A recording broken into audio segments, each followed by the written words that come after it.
On today's show, I'm talking about the coming economic collapse. The Bible says exactly how and when it's going to happen. There's some great news in this message, but I'm also talking about some really bad news for people who are unprepared for what's coming in the future. I'm also talking about a new law that has been passed in California that is anti-parent and anti-child that every parent and grandparent needs to hear. I'm talking about the asteroid Apophis that is coming to the Earth in 2029, supposed to hit the Earth, according to many experts. I'm going to be talking about that, but the biggest danger, according to the scientists, is not Apophis. I'm talking about that. I'm also answering questions such as, can I lose my salvation? And what if I'm sinning when the rapture occurs? I'm Jimmy Evans. Welcome to the Tipping Point Show.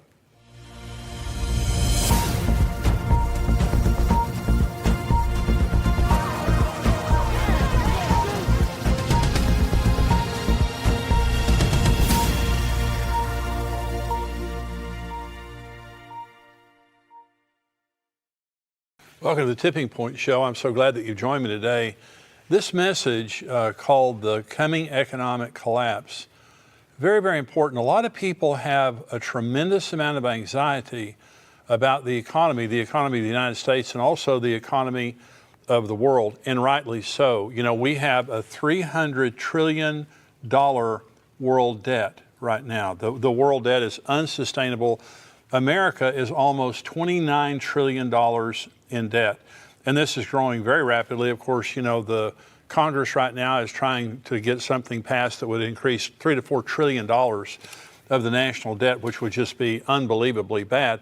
But the debt is unsustainable, growing around the world very rapidly. I think also we have increasing chances of worldwide famine, and I'm now quoting from Israel 365 News. It says, United Nations World Food Program won the Nobel Peace Prize. Its executive director, David Beasley, took the opportunity to warn that without drastic measures fueled by a massive influx of funding, the world faces famines of biblical proportions in 2021. Now, this is the leader of the United Nations Food Organization, and he's saying without drastic measures and a huge influx of spending, we're looking at famines of biblical proportions this year in 2021. China's having crop failures. We have huge droughts happening in the western United States, especially the southwestern United States is experiencing the worst drought in 1,200 years. And so crops around the world are being affected. China cannot feed its own people, and they're importing food from America and all over the world. And so any disruption in the food supply, and we already see supply chain problems all over the world related to food and many other items. And so we also have skyrocketing inflation, tremendous inflation going on right now, and experts are saying it's only going to get worse in the future. So you look at all that's happening in the world today and you say, what's going to happen? You know, are we looking at an impending economic collapse? Well, I'll tell you exactly what the Bible has to say. There's some extremely good news and there's some extremely bad news. And the pre-rapture economics is the first thing I want to talk about. And that is, before the rapture occurs, Jesus tells us exactly what the economy will be. Now, he doesn't give every nation's economy. There can be recessions, there can be depressions, there can be ups and downs in any economy, but he gives us a picture of the world that it's going to be like when he returns. This is Luke 17. He said to the disciples, the days will come when you will desire to see one of the days of the Son of Man, and you will not see it. And they will say to you, look here or look there. Do not go after them or follow them. For as the lightning that flashes out of one part under heaven shines to the other part under heaven, so also the Son of Man will be in his day. Now that's the rapture that he's describing. But first he must suffer many things and be rejected by this generation. And as it was in the days of Noah, so it will also be in the days of the Son of Man. Now listen, they ate, they drank, they married wives, they were given in marriage until the day that Noah entered the ark, and the flood came and destroyed them all. Likewise, as it was in the days of Lot, they ate, they drank, they bought, they sold, they planted, they built. But on the day that Lot went out of Sodom, it rained fire and brimstone from heaven and destroyed them all. Even so will it be in the day when the Son of Man is revealed. In that day, he who is on the housetop and his goods are in the house, let him not go down to take them away. And likewise, the one who is in the field, let him not turn back. Remember Lot's wife. Whoever seeks to save his life will lose it. Whoever loses his life will preserve it. I tell you, in that night there will be two men in one bed. One will be taken, the other left. Two women will be grinding together. The one will be taken, the other left. Two men will be in the field. The one taken, the other left. And so Jesus tells us, as it was in the days of Lot, so it will be in the days of the coming of the Son of Man. They bought, they sold, they planted, they built, they married, they were given in marriage. And so there, according to this text, there are four parallels, according to Noah and Lot, in the last days that we're living in. And the first is worldwide rebellion to God. Noah and Lot lived in a very rebellious culture to God. In fact, Noah and Lot did not have any people that they took with them. They didn't have anyone that they led to God through that. And that's not saying that people aren't getting saved in the day that we're living in today, but I'm just saying the world was in total rebellion to God like the way we see it is today. There was also a righteous remnant living for God and preparing for judgment. In Noah's case, he was building an ark. And that ark carried him above the judgment the way we will be at the rapture. Lot went out of Sodom to prepare for the judgment that was coming. Lot went out, and Sodom was not judged until he was out. And you have to remember, Jesus uses Noah and Lot as his examples. Both of those men were taken out of judgment before it came. Noah got on the ark before the judgment came. Lot went out of Sodom before it came. But the third parallel is economic and social normalcy. Jesus could have very easily said, people will be starving to death, there won't be any economy, people will be bankrupt. In other words, what he's describing, buying, selling, marrying, giving in marriage, planting, building, all of those things mean, there's going to be social and economic normalcy. It doesn't mean that there's not going to be some shaking and things like that. The fourth parallel is the faithfulness of God to rescue the faithful and the righteous from judgment. God is going to be faithful. He is coming for us.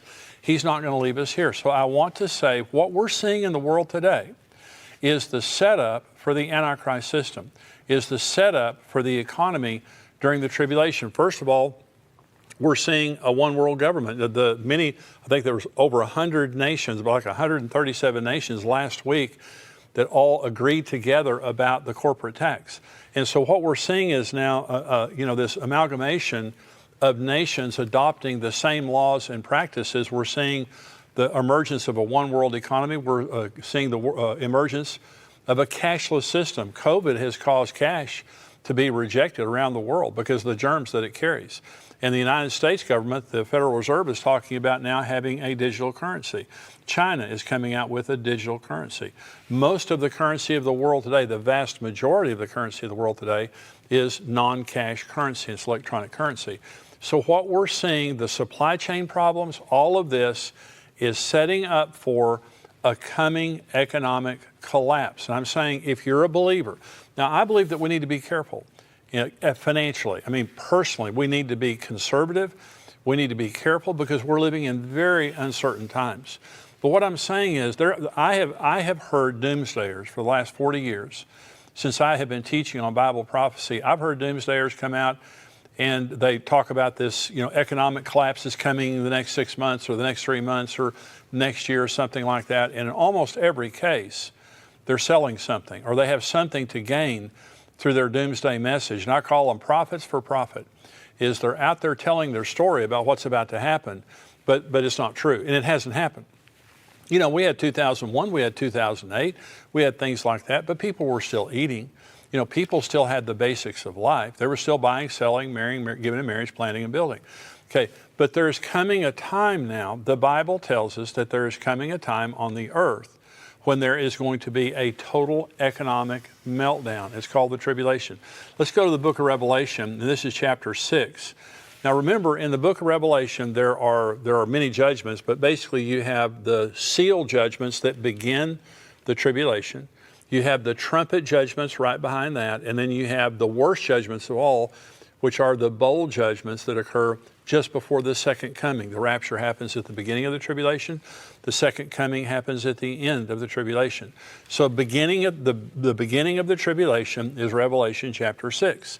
and the seals begin to break. This is when the economic collapse comes. This is Revelation 6, verse 1. Now, when I saw when the Lamb opened one of the seals, and I heard one of the four living creatures saying with a loud voice, with a voice like thunder, "Come and see." And I looked, and behold, a white horse. He who sat on it had a bow, and a crown was given to him, and he went out conquering and to conquer. This is the Antichrist. This is a false Christ. He's on a white horse. He looks like a savior, but he comes to take peace from the earth, and he does. Seal 1 is the Antichrist arrives on the scene and takes control of the world and the economies of the world. Now, the first half of the tribulation, the first 3.5 years of the tribulation, are the rise of the Antichrist. And by the middle of the tribulation, this is Revelation 13, he takes control of the economies of the world. This is Revelation 13, begin verse 16. He causes all, both small and great, rich or poor, free and slave, to receive a mark on their right hand or on their foreheads, and that no one may buy or sell except one who has the mark or the name of the beast or the number of his name. And so the first thing that happens to the economy is the Antichrist begins to gain control over the economy. This is the second seal. This is verse 3. When he opened the second seal, I heard the second living creature saying, "Come and see." Another horse, fiery red, went out, and it was granted to the one who sat on it to take peace from the earth, and that people should kill one another, and there was given to him a great sword. And so the second seal is a spirit of violence and murder, such as the world has never seen, disrupting societies around the world. Now, you think when you see right now what is happening with all the school shootings, church shootings, mass violence, all the murders that are happening, across America and around the world, you think this is a violent world? This is nothing compared to the tribulation. The societies around the world will be disrupted by the violence. God is going to remove peace from the earth, and all hell breaks loose. The third seal, and the economy continues to collapse with every seal. This is verse 5. When he opened the third seal, I heard the third living creature say, "Come and see." So I looked, and behold, a black horse, and he who sat on it had a pair of scales in his hand. And I heard a voice in the midst of the four living creatures saying, "A quart of wheat for a denarius, and 3 quarts of barley for a denarius, and do not harm the oil and the wine." A denarius was a day's wage. And so a quart of wheat or 3 quarts of barley, this was enough to keep you alive for the day. And so what is being said here is scarcity and famine is coming to the earth. That's what the black horse is announcing. And it's saying it's going to take you a day's wage to stay alive if you have that much money. And there's going to be, it says, don't harm the oil and the wine. Now, there's different ways you can interpret that, but here's the way I interpret it. There will be luxuries available, but not the necessities. People are going to be dying in mass during the tribulation, and they're going to be leaving luxury items around their house and things like that. So if you want to drink wine, great, that's fine. Do you want to have some oil there to put on your skin, or maybe to include in your food, or to light a lamp or something like that? That's, by the way, this is talking about olive oil. This isn't talking about petroleum. When it says don't harm the oil or the wine, it's just talking about luxury items that will be available, but the necessities won't. Here's the fourth seal. When he opened the fourth seal, I heard the voice of the fourth living creature saying, "Come and see." So I looked, and behold, a pale horse, and the name of him who sat on it was Death. And Hades followed with him, and power was given to them over 1/4 of the earth, to kill with sword, with hunger, with death, and by the beasts of the earth. This is mass death. This 25% of the world's population will die in the first 3.5 years, the first 42 months of the tribulation. Now think of what that does to an economy. So let me stop right here. There's one more seal we're going to talk about. If you're working to make money, remember Jesus said, remember Lot's wife? Lot was living for the world, and when God tried to get her out of it, she didn't want to go. And Jesus said, remember Lot's wife, when he was talking about Lot. That if you think that your home is in this world, you're living wrong, you're thinking wrong. If you're trying to amass wealth in this world, every nickel you make is being laid up for the Antichrist. He will control the economies of the world. And so if all you're doing is living for money, money's a blessing if it's blessed. And money is a blessing if it is secondary to serving Jesus.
making Jesus the Lord of our life.